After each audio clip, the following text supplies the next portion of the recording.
안녕하세요. 따뜻한 복지사를 꿈꾸는 따복TV입니다. 지난 20대 대통령 선거에서 윤석열 후보가 당선됐어요. 지금 정부는 보편적 복지를 추구하고 있는데 반해 윤석열 당선인은 선별적 복지를 추구하고 있어요. 선별적 복지제도는 복지제도가 꼭 필요한 분들에게 지원하는 제도예요. 그래서 예산을 효율적으로 사용할 수 있고 정말 도움이 필요한 사람들에게 더 많은 혜택을 줄 수 있죠. 그런데 누구에게 복지 혜택을 줄지 대상을 선별하는 과정에서 조사 비용이 많이 들고 상황은 어려운데 선별 기준에 맞지 않는 사각지대가 생길 수도 있어요. 또 복지 혜택을 받는 사람들은 어려운 사람이라는 낙인감도 생기고 이런 복지 대상자가 아닌 분들은 내 세금이 나를 위해 쓰이는 것이 아니니까 복지제도 자체를 좋지 않게 볼 수도 있어요. 특히 복지제도를 늘리기 위해서 세금을 늘린다면 더더욱 그렇죠. 그렇다고 보편적 복지제도가 무조건 맞다고 할 수도 없어요. 보편적 복지를 하려면 누구나 필요 이상으로 복지 혜택을 받으려고 하고 국민들도 세금을 많이 내야 하죠. 이에 대한 반발도 심할 거고요. 이렇게 서로 다른 입장이다 보니까 앞으로 사회복지 부분에서 많은 부분이 바뀔 것으로 보여요. 재난지원금을 예로 한번 들어볼게요. 지금 여러 지자체에서 재난지원금을 지원하고 있어요. 경북 상주시는 1인당 20만원, 강릉시는 15만원, 춘천시 10만원, 서울 금천구 5만원 등 여러 지자체에서 재난지원금을 지원하고 있죠. 그래서 혹시 정부에서도 전 국민에게 6차 재난지원금을 주는 거 아니냐 궁금해하시는 분들 많으세요. 실제로 재작년에 전국민 재난지원금, 작년 88%에게 재난지원금을 줬었어요. 그래서 거의 대부분의 국민들이 재난지원금을 최소 2번은 받았죠. 그런데 윤석열 당선인은 이렇게 보편적으로 주는 것은 국민에게 인기몰이를 하려는 포퓰리즘으로 보고 있어요. 그래서 재난지원금을 전 국민에게 주는 것이 아니라 피해를 입은 소상공인과 자영업자에게 손실을 보상해줘야 한다고 생각하고 있죠.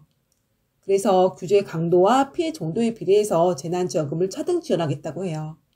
그래서 당선인은 대통령이 된 직후 2차 추경으로 50조 원 이상의 재정 자금을 확보해서 피해를 입은 자영업자와 소상공인에게 기존 정부안과 별개로 600만 원을 추가해서 최대 1000만 원을 방역지원금으로 드리겠다고 약속했어요. 또 지금 지하철 요금 가지고도 말이 많은데요. 그간 65세 이상 어르신에게 무료로 지원했던 지하철 이용료를 유료로 한다는 이야기가 지난주 인터넷에 많이 돌았었어요. 지금 65세 이상 어르신들은 지하철을 무료로 타고 있어요. 이 무임승차 제도는 1984년에 시작되었는데요. 당시에는 어르신들이 그렇게 많지도 않았고 정부도 어르신에게 최소한의 경로 우대 정책을 해야 한다라고 해서 이렇게 했었죠. 그런데 이제 상황이 바뀌어서 지하철 적자가 갈수록 심해지고 있어요. 공사는 이에 대한 이유가 무임승차, 특히 노인 무임승차 인원이 너무 많아서라고 하고 있어요. 실제 데이터를 보면요. 작년 지하철 무임 수속 인원은 약 2억 500만 명이었어요. 이 정도면 전체 승객의 16%가량 되는 숫자이고요. 운임비로 환산해보면 2,700억 원이나 돼요. 정말 어마어마한 금액이죠. 이를 두고 어느 한편에서는 국가가 지원해줘서라도 어르신이 무료로 지하철을 탈 수 있도록 해야 한다고 하고 있어요. 무임승차를 하게 되면 고령층인 분들의 이동이 자유로워서 경제활동도 늘어나고 우울감도 감소되고 자가용을 덜 이용할 테니까 교통사고도 줄어들고 환경오염도 덜 된다는 거예요. 이런 이유로 현재 여러 지자체에서 교통복지의 일환으로 일부 대상에게 버스비를 무료로 하고 있기도 해요. 그런데 다른 한편으로는 지하철 만성 적자에 대한 이유가 무임승차이니까 무임승차 대상자를 대폭 줄여야 한다고 해요. 그래서 예를 들어 무료가 아니라 할인을 해준다거나 지하철을 매달 몇 번까지만 이용할 수 있는 이용권을 준다거나 일정 수준 이하의 저소득층에게만 무료로 탈 수 있게 해준다거나 하는 식이죠.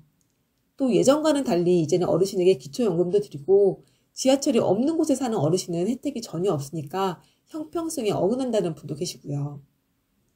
이에 대해 윤석열 당선인은 소득이 상대적으로 낮은 어르신에게만 바우처를 지급해서 버스나 지하철을 탈 수 있도록 하고 소득이 있는 분들은 바우처를 지급하지 않겠다고 했어요. 그래야 무임승차로 나가는 재정을 줄일 수 있다고 보는 거죠. 당선인이 앞으로 이 부분을 어떻게 할지 아직 구체적으로 알 수는 없지만 만약 이렇게 된다면 이제까지 65세가 넘었다는 이유로 지하철을 무료로 이용하셨던 분들에게는 교통비가 약간 부담이 될 것 같네요. 그 다음 최저임금제도를 보도록 할게요. 최저임금제도는 피고용자에게 최소한 이 정도 급여는 줘야 한다라고 하는 제도예요. 이런 제도가 없으면 일한 것에 비해 급여를 너무 적게 받은 분들도 계실 텐데 그래도 최저임금 제도가 있어서 급여가 최소한 어느 정도는 되는 거예요. 그러니까 최저임금 제도 자체가 보편적 복지이죠. 그런데 차기 정부는 최저임금 제도가 지금의 정부와는 다르게 할 것 같아요.